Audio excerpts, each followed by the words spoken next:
Part two. Okay, y'all. Hey. Sorry about that. Yo, we kind of lost connection there. Yeah, so we'll just pick up where we left off. Please, if you're watching this part and you missed the first part, go watch the first part and then come to the second part. If you shared the first time, please share again so we can get everybody back. Yes. So we can just all right. Let's okay, we're going over 3 concerns of the millennials and the baby boomers. The first concern we talked about in part 1 was how we struggle in making decisions.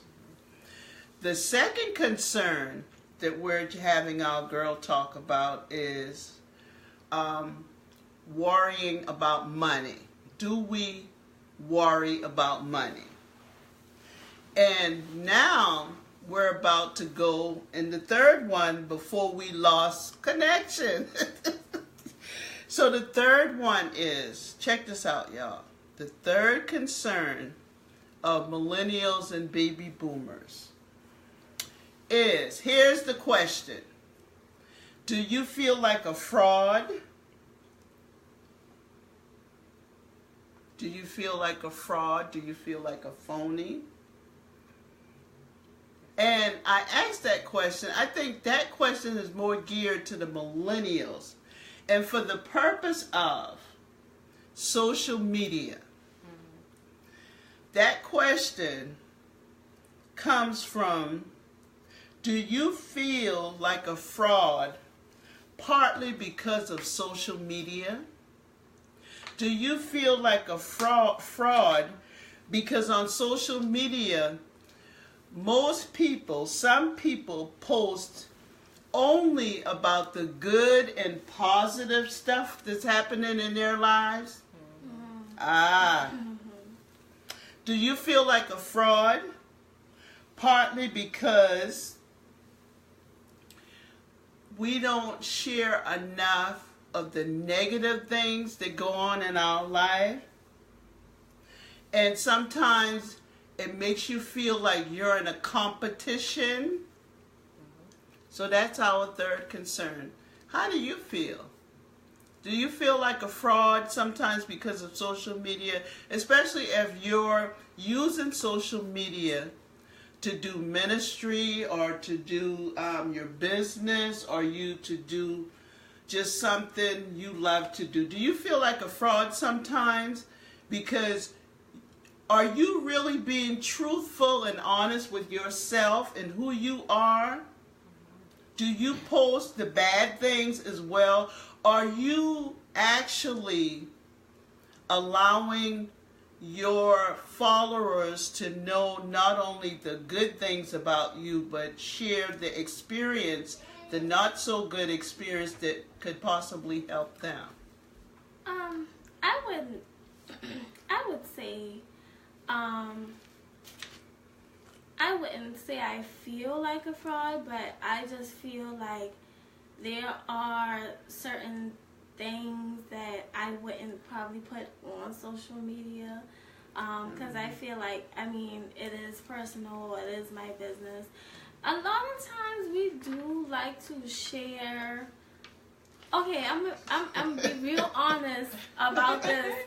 This is so, let me tell you, this is so crazy and why we talking about this, because a lot of times, you're right, we do like to jump and share good things when good things is happening for us, but when something go wrong, that's like how we run and share something when stuff happens to us, but we can't do that with the negative. Yeah. Like, I understand that because, remember what I said, the gift that my husband just bought me? I was about to all post it, oh, look at this, but then I stopped. That's why that's funny that we honest. I was like, no, this is our business. This is personal, and I love it. I shouldn't have to share this moment with anybody but us. Right. So that is definitely, that's so crazy. That's definitely, So, to answer that question, sometimes I feel like we do get into, I wouldn't say we're frauds, but we do get into, and then it's like, sometimes I remember, like, first coming into social media,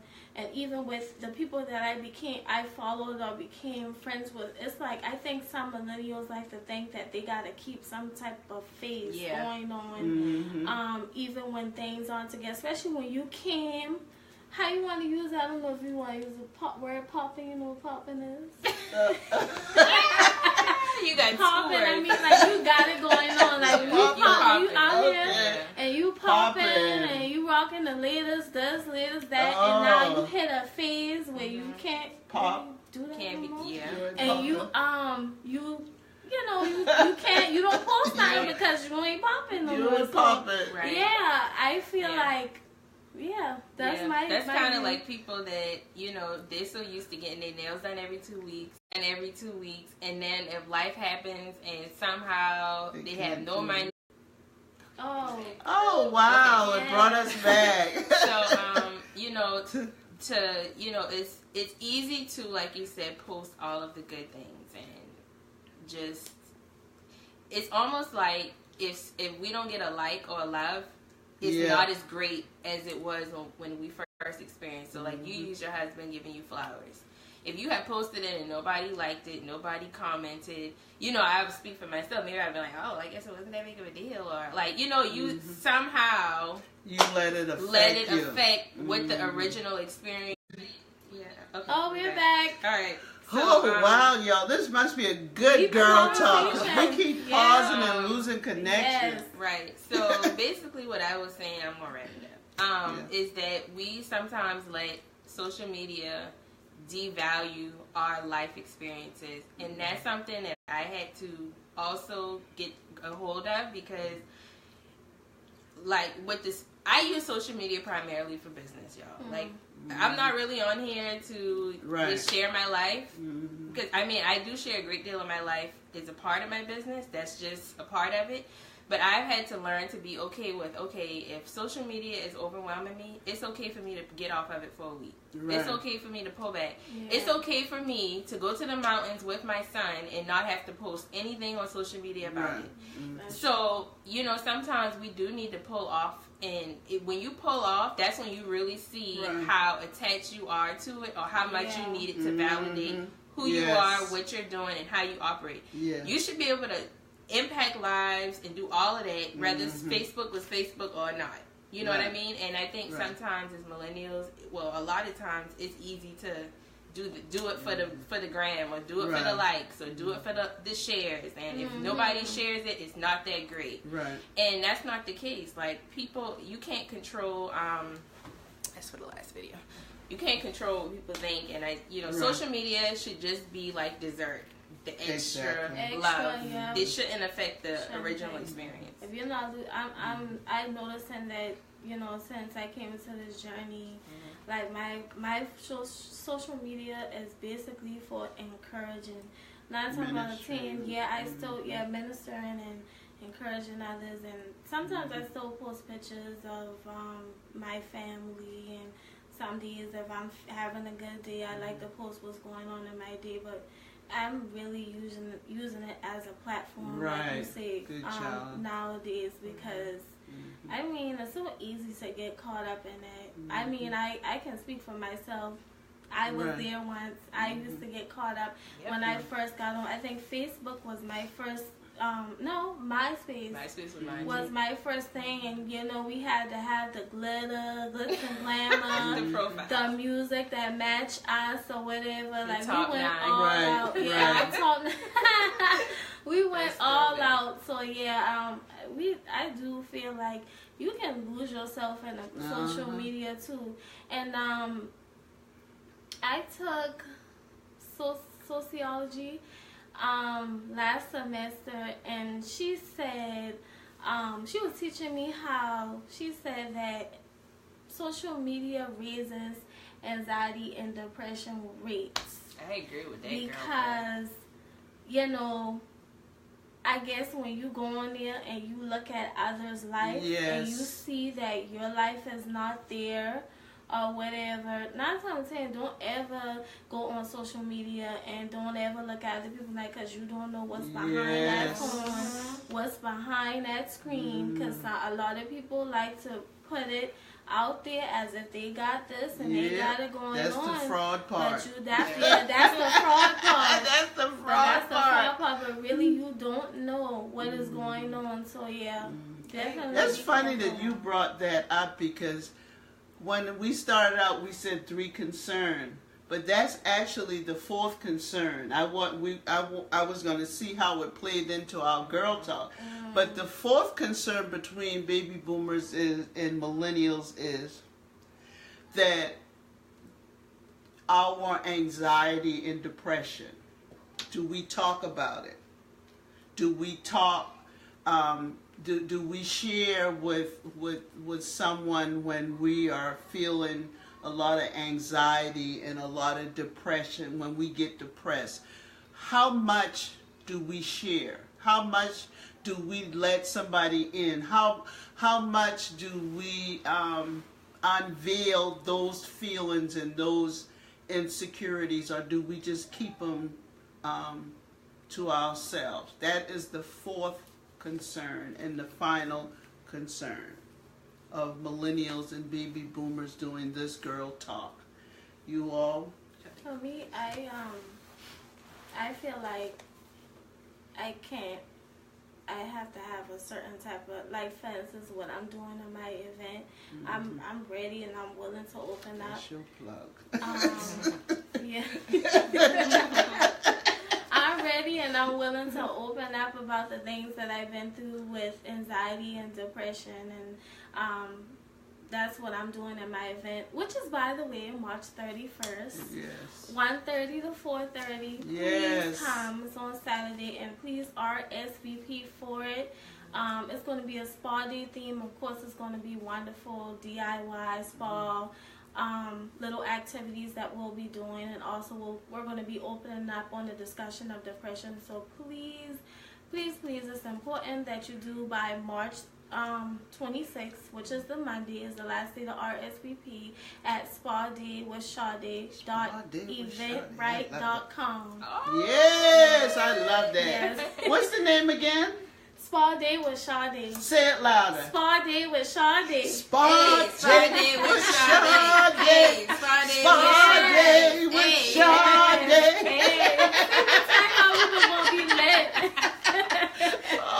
We already tell them we want them who's gonna be lit to me. But it's that's definitely for me, social media. Me personally, I don't think that's the platform. I see a lot of people who will go through things with their significant other or with a friend, and they go and they use social media as their way to get it across. That's not a good idea. Please don't do that. I'm being honest because you don't know, how it really looks. If I can be honest, that's just not the place for it. And I just feel like, if you're going through something deep like that, like anxiety and depression, social media is not the platform to express it. That's, different if the person feels like they can and they can handle whatever feedback, whatever they get from it, then do you. At all costs, do you. But I just feel like that's not the platform for me. I had a couple of moments where back then I would probably put like a little sad face, but I don't say exactly what it is, what's making me sad. Or I'll put the little angry face, but I don't say it. But now I don't even do that. Like, I would never say, like, use, because I just think that those stuff should be kept in, I agree. I agree with you. Like, even though Facebook, you know how they say, "What are you feeling?" Yeah. That don't mean. And I feel that way because it's it's millions of people on Facebook, and when you put your stuff out there, you're leaving it open for any type of opinion, advice, and every post you post on Facebook, whether it's about depression or anything about how you feel, basically asking for the world's opinion on what you're going through. And everybody's opinion is based off of everybody's individual experience. Right. Some people you really can't tell me about how to overcome depression if you've never overcome depression.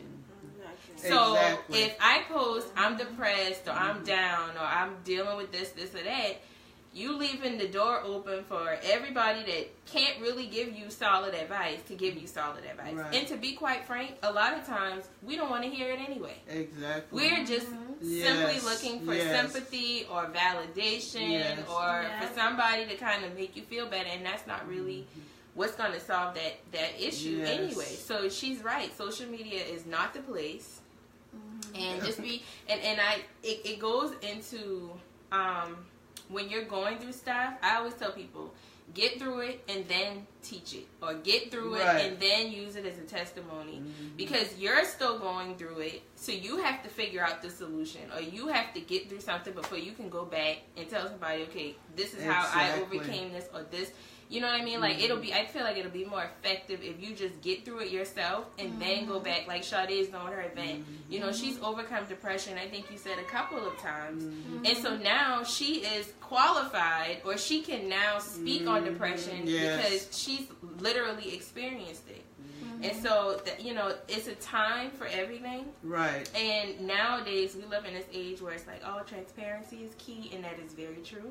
You need to be transparent. You need to be honest about what you're dealing with, but it's okay to go through life. You don't always have to be the teacher. Exactly. Ooh, you don't always have to be the one in the forefront or the one telling somebody how to do something. Be the student, get through life, learn what you need to learn, and then go back and teach the world. So you don't always have to be up there trying to be the person that's doing the teaching. If you're depressed, or if you're dealing with stuff, sit down and deal with it. Yeah, just sit there. Sometimes it's better just to sit. Yeah. It's kind of like what we talked about last week. Our girl talk last week. Going through your mess, and then God will turn it into the message. Yeah. Once your process is over. Because hurt people. So you don't want to try and bring out your message before you go through the mess, because you're still wounded and you're still going through the process, and you end up hurting other people. And you don't want to do that, because depression is something now. Mental health is mental illness is something so serious in this time that we're in now. And I just pray that we ask God to help us to want to find somebody to talk to, or you know, get the desire to share it, because mental illness is no joke. I'd like earlier today on Facebook, I saw Reverend Rose Goodwater. She just put out a plug simply saying, y'all, I'm here if anybody need to talk. That's all she said. Now she's a pastor and she's a counselor. She has her medical, degree, so she can counsel in that area. But I liked how she did that. She just went on Facebook and put it out there. Anybody who wanted to talk, y'all, I'm here. And that's what we have to do with depression, with anxiety, with mental illness, because we as a generation, we have hid it for so long, and for some reason we think it's a stigma. We think it's something that we have to hide. It's something that we can't, it's in our family and we can't share. We've been hiding it for generations. And because we are hiding it and have hidden it for so long, it ends up evolving when we don't get the type of help, or when we try to keep it buried and hidden. Yeah. So, I didn't mean to say all that, but mental illness, depression, anxiety, hook up with whomever that you feel that you can talk to about it, because there's nothing wrong with getting help. It is something wrong knowing that something is wrong, and not getting the help that we need. Okay? I've actually went through that as well, being in denial about it for a while. So of course I wasn't able to. I'm like, I'm not going to, get no help. This is that. That's not wrong with me. But my symptoms were very noticeable. And when I finally did, me personally, I just automatically didn't want no parts of it. And I decided to get on it right then and right then. And what it did was, not to say that was never a part of me, but I felt like God allowed that to happen for me so he can reach me out of wherever I was at. That is what got my attention. He got my attention through that. So it could be just simply he's allowing you to go through this, the same, so you can revert back to him. I mean, I've always been in church growing up, and with my parents, I've always believed in God, but I think me going through that twice really helped me build a relationship and understand that all this time that he's been with me and he's been carrying me through this whole process. So I honestly feel like it was an attention grabber. Yes. And that, and sometimes people just like to play it off as if it was something inherited, or I hear it all with anxiety and depression, and it's time to start calling them spirits out. It's just spirits. That's how I feel. And I mean, if you're in a state where you wide open, and like I say, the social media thing, those things, all the stuff that triggers. My main trigger was fear. Fear, yes. That was the root of it. And you gotta get to the root to really just distinguish that fire. You gotta get to the root of that fire. And when God break it down, it was fear. It was fear. So yeah. So I guess this is gonna end our millennial and baby boomer united girl talk on this Friday afternoon. I really enjoyed our girl talk on today, especially about depression, anxiety, the 4 common concerns of millennial and baby boomer is 1, struggling and making decisions. 2, we worried about money. 3, we feel like a fraud sometimes, especially with social media. We get confused sometimes what to post and what not to post. And the 4th thing is that we sometimes struggle with anxiety and depression, and oftentimes we don't share it or get the help that we need. Talk to someone, ask God. If you don't know of anyone to talk to, ask God to reveal somebody to you, and don't keep yourself locked up into that all by yourself, because you don't have to be in it by yourself. Just this week, next week, Sade, tell them again about your event that's going to be in reference to healing of depression.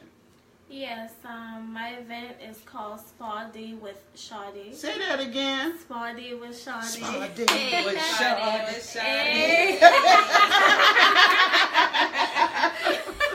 Yes, honey. Come on, I like that. Spa Day with Sade. Spa Day with Sade on March 31st. And it's definitely going to be very fun. Also, we're definitely talking about discussing anxiety disorders and depression and healing inside and out. So that's why it's going to be a spa day. We're going to get, because when you look good, you feel good. Yes, when you know you come in, you get your little nails together, your little feet together, you feel good. So that's why I wanted to incorporate the spa theme. I think that is so good. That's a part of the healing process, because that's something that actually helped me.